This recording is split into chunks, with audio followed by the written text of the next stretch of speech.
a baby comes with a massive expense, and that's why when a Concord woman found an extra $1,000 charge on her hospital bill, she wasn't happy. The charge was for an emergency room visit, but she told Action 9 investigator Jason Stujenki she never went to the ER. Well, the big question tonight is whether this was an isolated example or whether this happens to other pregnant women who walk into the family center. Say hi. Audrey Cawthon was still pregnant with Cora. Back in November, she went into labor and then to Carolina's healthcare system, Northeast. She says she walked in the entrance to the Hayes Women's Center. You did not go into the ER? I never walked into the ER. When she got her bill, though, it said emergency room, $1,200. You open this bill and you see $1,200 for an emergency room visit, and you're thinking, I didn't even go to the ER. I didn't even go to the ER, yeah. I walked straight into the family center. She called the hospital.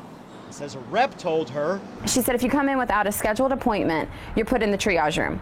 And I was like, yes, that's where they ask you the questions. And she said if you're in the triage room for longer than 31 minutes, you're charged $1,200. Carolina's healthcare wouldn't confirm or deny this, citing patient privacy. So I asked about its billing practices in general. It wouldn't discuss those either. The watchdog group Consumer Watchdog says it's heard of similar cases across the country. It's a very common problem. That consumers go into the hospital in a non-emergent situation, ending up in a trauma room that's considered connected to the ER, and then getting billed for that trauma room even though they didn't really arrive in an emergency. Cawthon hopes something changes because of her case.